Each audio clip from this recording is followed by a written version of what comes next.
दोस्तों, आज हम लेकर आए हैं कितना मोहब्बत है भाग दो।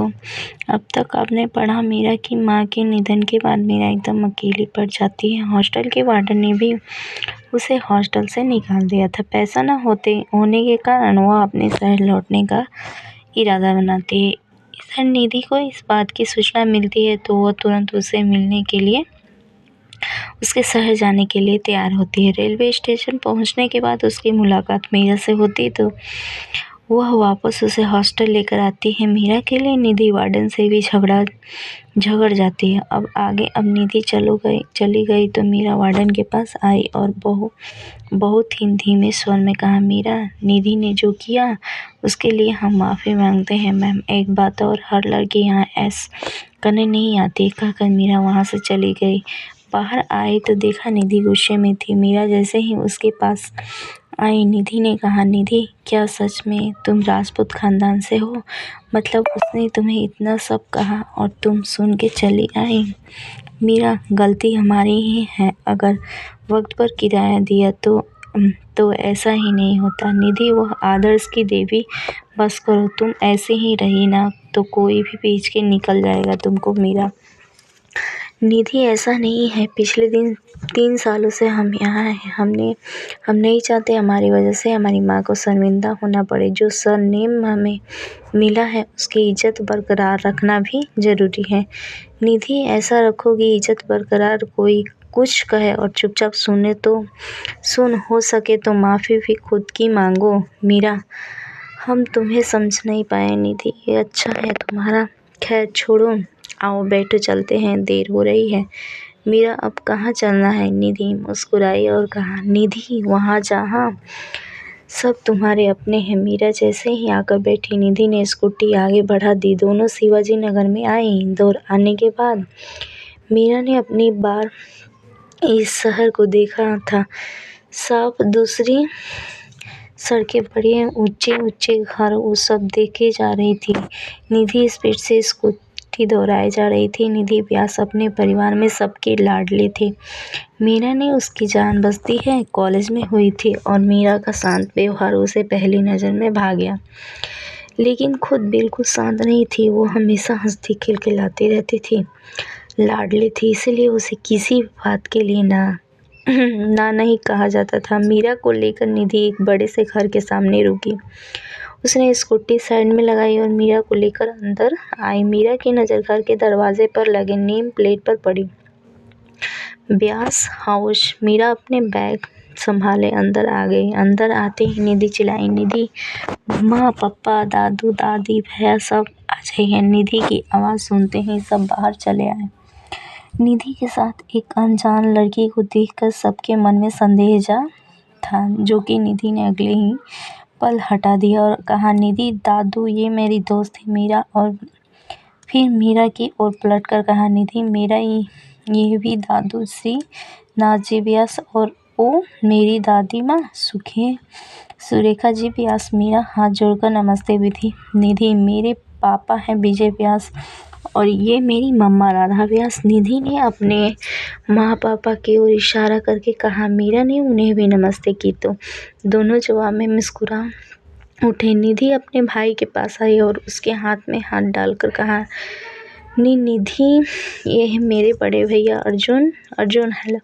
मीरा ने भी जवाब में नमस्ते कहा। सबसे परिचय करवाने के बाद निधि वापस मीरा के पास आई और कहा, निधि, ये है मेरी स्वीट सी फैमिली। उसे कुछ याद आया तो उसने इधर उधर देखते हुए कहा, निधि, अक्षत भैया कहाँ है? राधा, अक्षत बाहर गया हुआ है। उन्होंने बड़े गौर से मीरा को देखा। बड़ी बड़ी काजल से सनी आंखें, सुर्ख गुलाबी होठ, सुराही से पतली गर्दन, गोरा रंग, लंबे घने बाल जिन्हें सलीके से गूंथा हुआ था और उनमें छान कर आती एक बाल की लठी जो मीरा के गाल को चूम रही थी। राधा को अपनी ओर देखना पाकर मीरा ने कहा, मीरा, आप हमें ऐसे क्यों देख रही हो? राधा अपनी चेतना से लौटी और अपनी उंगली से आँख के किनारे से काजल निकाला और मीरा के कान के पीछे लगा कर, राधा, बड़ी प्यारी हो। किसी की नज़र न लगे। घर में आने के बाद शायद पहली बार मुस्कुराई हो। राधा ने उसका हाथ पकड़ा और उसे सबके बीच ले आई।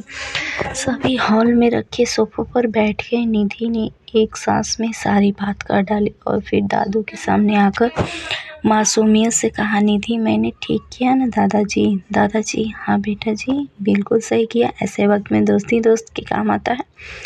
निधि तो फिर मीरा यहाँ रह सकती है ना दादाजी? जब तक वो चाहे यहाँ रह सकती। फिर मीरा ने की ओर देखकर कहा, दादाजी, मीरा जी। हाँ, दादू मुस्कुराया और कहा, दादाजी उसे अपना हो घर समझो। किसी भी चीज़ की ज़रूरत हो तो बेहिचक मांग लेना। मीरा जी शुक्रिया। अर्जुन, पापा मैं चलता हूँ, ऑफिस में मीटिंग है। विजय, हाँ ठीक है। और पिताजी आने के बाद अर्जुन ने अपना फ़ोन और बैग टेबल पर सबको बाय कहकर जाने लगा कि उसकी नज़र मीरा पर गई तो उसने कहा, अर्जुन बाय मीरा। बाय राधा। चलो बेटा, पहले तुम दोनों कुछ खा लो। मीरा वहाँ आकर बैठ गई। राधा ने दोनों के लिए खाना परोसा। दादी उठकर बाहर टहलने निकलने के। सर्दियों का वक्त था और इस मौसम में बस धूप की सहारा होती थी। दादी माँ बाहर बगीचे में आकर धूप सेकने लगी। शुरू किया, लेकिन मीरा खामोश बैठी थी। उसे खामोश देखकर राधा ने प्यार से कहा, क्या हुआ बेटा, खा लो ना। मीरा, हाँ राधा, तुम्हारा दर्द मैं बांट तो नहीं सकती, लेकिन उसे कम जरूर कर सकती। ये लोग सब तुम्हारे साथ है बेटा। मीरा ने नम आंखों से राधा की ओर देखा, लेकिन कहा, राधा इतनी प्यारी बच्ची उदास बिल्कुल अच्छी नहीं लगती। अब खाना खाओ, ठंड हो रहा है तब तक, और तुम्हें रहने का बंदोबस्त कर देती हूँ। राधा वहाँ से चली गई। मीरा को सब बहुत अच्छे लगे, लेकिन सबसे ज़्यादा अच्छी राधा लगी। उसमें वो अपनी माँ की छवि को देख पा रही थी। खाना खाने के बाद निधि उसे अपना घर दिखाने लगी। घर काफ़ी खूबसूरत से बनाया हुआ था। नीचे एक तरफ दादा दादी का कमरा था, उसे लगाकर पूजा घर, जहाँ बड़ी सी पार्वती की मूर्ति थी।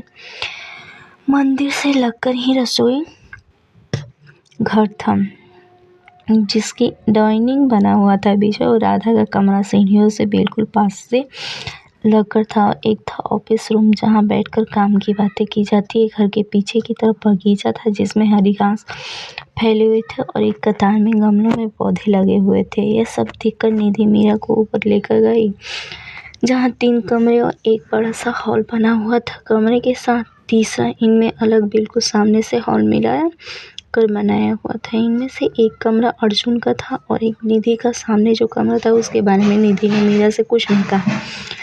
मीरा ने भी नहीं पूछा। निधि जैसे ही दरवाज़ा खोलकर अपने कमरे में आई तो तेज बदबू तो उन्होंने अपना नाक बंद कर लिया। निधि ने दरवाज़ा वापस बंद कर दिया और मम्मा को आवाज़ लगाई। राधा ऊपर आई और कहा, राधा सॉरी बेटा, वो आज सुबह गलती से तुम्हारे कमरे में क्लीनर की बोतल टूट गई। मैंने साफ करने को कहा, रघु कर देगा। निधि, लेकिन अब तक हम लोग कहाँ जाएं? मीरा को फ्रेश भी होना था। हालत देखो इसकी। राधा एक काम करो ना, कब तक नीचे रूम में इस्तेमाल कर लो। अर्जुन भैया का कमरा यूज कर लूँगी। ठीक है कहकर राधा चली गई। दोनों अर्जुन के कमरे में आई। मीरा ने देखा कमरा बिल्कुल साफ सुथरा और व्यवस्थित था। एक चीज़ सलीके से रखी हुई थी। मीरा बड़े गौर से ये सब देख रही थी। निधि ने कहा, निधि भैया हमेशा अपने कमरे को टिप टॉप रखते हैं अपने जैसा। मीरा मुस्कुराती तो निधि ने कहा, निधि अच्छा तुम नहा लो, तब तक मैं नीचे से तुम्हारा सामान लेकर आती हूँ। मीरा नहाने बाथरूम में चली गई।